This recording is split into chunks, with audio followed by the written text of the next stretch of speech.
cáncer en etapas avanzadas produce dolor severo en más del 80% de los casos. Dolor severo es decir, dolor que no se puede tratar con medidas convencionales, que son los analgésicos comunes que todos tenemos a la mano. Esos no sirven, aunque les demos 2 o 10 o 20 o 40, no funcionan. Durante 1999 se registraron en el país, ¿se acuerdan de la grafiquita que les mostré? Se registraron 53.671 muertes por tumores malignos, 28.000 fueron de sexo femenino y 25.000 del sexo masculino. La siguiente, por favor. Tratando de hacer una estimación para que se den idea del problema, hice un poquito de cuentas y si consideramos un tratamiento promedio adecuado para estas 53.671 personas que fallecieron con una duración de 3 meses de atención para cada una, a razón que es más o menos la norma de 50 miligramos al día para cada uno, estaríamos hablando de este periodo de 4.5 gramos por persona, estaríamos hablando de 241 kilos de morfina de uso al año, como un mínimo. Otra vez vuelvo a recalcar, solo estoy hablando del cáncer, y les estaba diciendo hace rato que estábamos consumiendo menos de 25 kilos de morfina al año. Dense cuenta que la proporción es 10 veces mayor realmente lo que necesitamos. Considerando que el cáncer fuera el único padecimiento que ocasiona un dolor severo. Por supuesto, hay muchísimos más que requieren de morfina y de medicamentos afines para aliviar el dolor. La siguiente, por favor. Entonces, esta es la tablita que les había mostrado antes. Esto que tenemos aquí debería estar, pues más o menos, por acá. Estamos extraviados, totalmente perdidos. La siguiente, por favor. En casi todo el mundo, la mayoría de los pacientes de cáncer presentan la enfermedad, como yo les decía, en una fase avanzada. Para ellos, la única posibilidad razonable de tratamiento no son las quimioterapias, no son las cirugías, que si bien pueden ayudar a reducir el dolor, no van a ser lo más relevante, porque el único tratamiento efectivo es el alivio del dolor y los cuidados paliativos. Y ya sabemos que se van a morir la mitad de esa gente antes de un año, pues este es el único tratamiento posible y no se los estamos dando. La siguiente, por favor.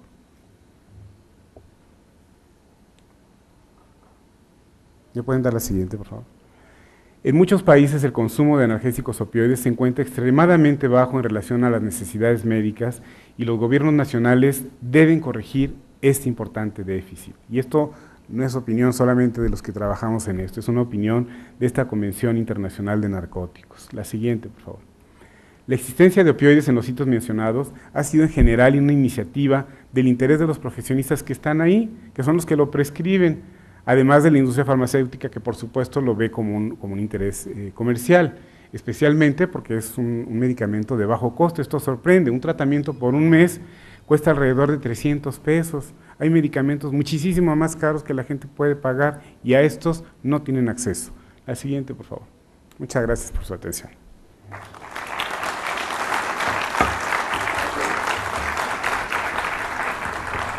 Muchas gracias al doctor Francisco Mayer Rivera. A continuación, vendrá la sesión de preguntas y respuestas, misma que coordinará el diputado José Ángel Córdoba Villalobos.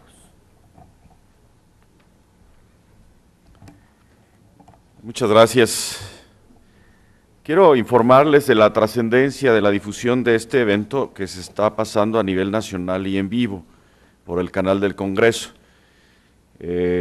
Aparte pues de la muy importante presencia de todos ustedes, porque al final de cuentas lo que se requiere es la difusión de la ciencia, nos da mucho gusto el apoyo que el canal del Congreso nos dio el día de hoy para que esto se esté dando, porque esto lo puede estar ahorita viendo cualquier gente en cualquier parte del país en vivo.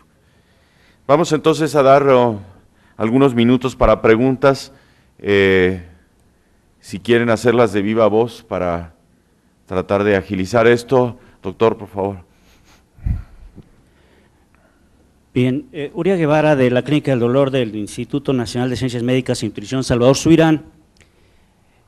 Y antes que nada una felicitación a la Asociación Mexicana para el Estudio y Tratamiento del Dolor por el tino de haber traído al recinto legislativo este tema y a la Comisión de Salud de la 50ª legislatura por su sensibilidad para este tema. Antes de formular un par de preguntas concretas, creo que queda claro en este primer bloque, para no adelantarnos a la que viene, que el problema de salud dentro de los problemas de salud de nuestro país es el dolor, es un problema de salud pública, como ya se expresó. Pero también creo que nos queda claro que es un problema multifactorial y que tiene al menos 3 vertientes que yo identifico para ir atacándolo desde este recinto, que es parte del objetivo. El primero, que es un problema complejo, se ha expresado, no solamente el aspecto educativo del cual carecemos, somos un país de más de 100 millones de habitantes, y desde luego que tenemos un rezago, ya se mencionó, en materia educativa, y esto es parte, y por eso me alegra que la universidad tenga a su representante como cabeza del sector educativo, porque esto es un problema educativo en primer orden. La siguiente vertiente, desde luego, es que de tipo, y usted, señor diputado, lo mencionaba, en relación a que es un problema socioeconómico. Y México es un país con un porcentaje muy alto, para no regatear el porcentaje de pobres y de miserables que se han publicado en forma insistente en las últimas fechas. Y vemos que este es un problema financiero, porque si bien existe un número muy considerable de gente que potencialmente puede tener dolor, la pregunta, aquí sería la primera pregunta, es ¿de qué manera todos los sectores, no solamente el área médica, al cual nosotros trabajamos, sino el aspecto legislativo, las demás áreas de gobierno, creo que la Secretaría de Salud tenía su representante también en la cuestión reglamentaria, podríamos ir atacando esto que es un problema complejo? Es decir, ¿qué orden, qué prioridad le vamos a dar? Si bien las instituciones, las asociaciones, los colegios de profesionistas hacen su tarea, la otra parte legislativa creo que está quizás en un punto de partida para poder atender. Y la última vertiente, y aquí se inscribe en mi segunda pregunta, es que parecería ser un problema esencialmente de tipo reglamentario. Si bien la Ley General de Salud contempla, y me parece que los artículos que se señalaron, pues parecería que están bien hechos, más bien parecería también que la reglamentación a la propia ley es quizás donde se esté fallando en su aplicación. Creo que entonces son diferentes áreas las que deberían atenderse. Y yo en este sentido quisiera hacer mi última pregunta, y esto es para la última ponencia del doctor Francisco Mayer. A mí me llama mucho la atención que México siga apareciendo en estos lugares tan bajos, porque no sé cómo se están tomando esas cifras y quién está aportando esas cifras. Conocemos, los que hemos hecho esta iniciativa antes con otras legislaturas, de otras comisiones de salud, que se han mandado los documentos pertinentes, de que estas cifras era del programa de la Organización Mundial de la Salud de la morfina obsequiada a los países, pero no sé si ese consumo en gramos que se está expresando sea la suma de todos los que prescribimos morfina en el país, porque ya no tenemos el programa de morfina regalada en México, porque una vez que entró la parte comercial ya se desactivó en principio ese gran programa que en un principio estábamos consumiendo morfina de la OMS. Entonces, yo la verdad, repito, felicidades a la organización, a la Comisión de Salud, y sí, esas 2 preguntas concretas me gustaría dejarlas, si es que tienen en esta parte una explicación. Gracias. No sé, doctor Mayer, si quiere contestar esa parte, después contestaría. En relación a estas cifras, las cifras las obtuve de la Organización Mundial de la Salud directamente, solicitando el consumo total de morfina que ingresaba al país. Ahí no hay definición de si es en investigación, si es en uso médico, si es regalada, si es vendida, es la morfina total que llega a México. Sí, en el otro aspecto yo quisiera mencionarle, nosotros somos la vía precisamente para que las legislaciones se vayan perfeccionando. Evidentemente hay algunas cosas que tendrán que mejorarse.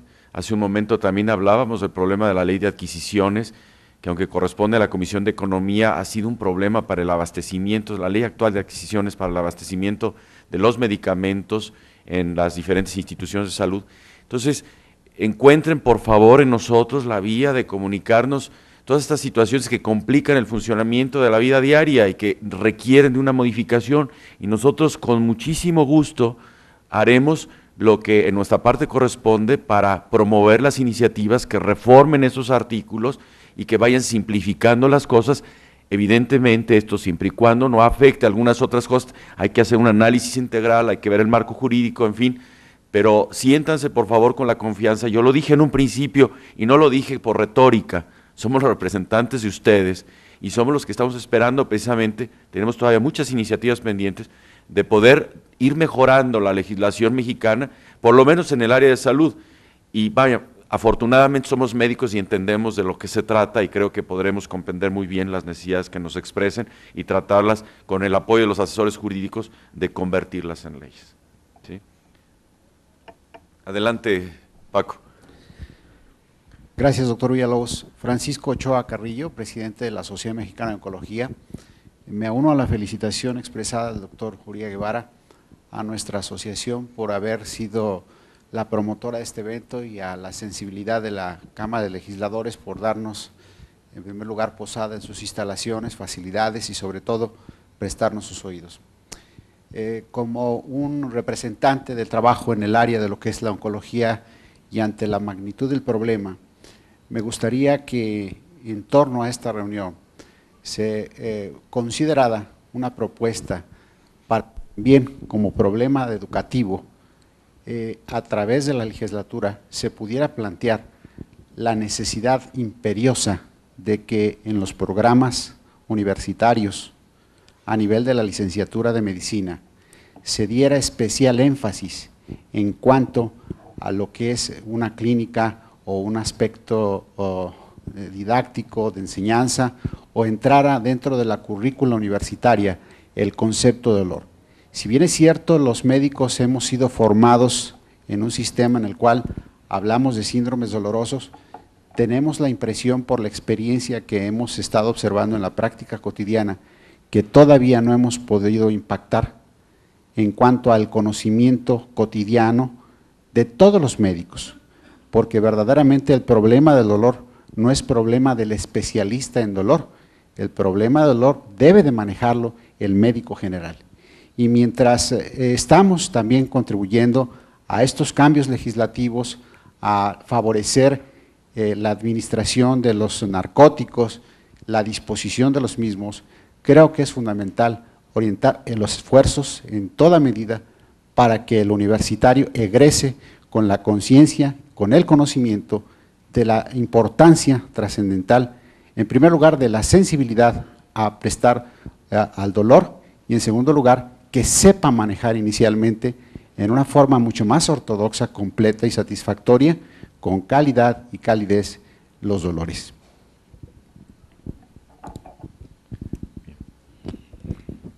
Sí, adelante, por favor. Gracias. Soy el doctor Federico Rebolledo Mota, soy médico anestesiólogo, estoy en el Instituto Mexicano del Seguro Social y soy profesor del Instituto Politécnico Nacional en el área de bioética. Bien, un problema de la receta es importante. Acabo de tener un problema, un médico falleció en el estado de Zacatecas y no podían conseguir opioides, no podían conseguir básicamente fentanil. Entonces yo le envié fentanil, pero me encontré con el problema de que eso se llama distribución de drogas. Y esto podría representar una responsabilidad profesional y además para el familiar un riesgo de ser detenido. Incluso no pudimos mandar ampolletas porque, según esto, las ampolletas sí se detectan por el aparatito. Entonces, esto es muy importante porque los médicos en provincia no están. Si en México es difícil, en provincia es todavía más difícil. Quien falleció fue uno de mis maestros y era una pena no poder contar con los medicamentos suficientes y necesarios para él. Entonces, la distribución. Me dijeron en el aeropuerto que la manera de poderlos transportar era mediante el registro de la receta y con esta receta hacer un permiso para poder trasladarlos. Esto es otro inconveniente. La receta de opioides, por otro lado, la entregan y la retiene la farmacia, pero el familiar no se queda con una copia y el médico sí. Ahora, el familiar, que es el que va a transportar el narcótico, si lo llegan a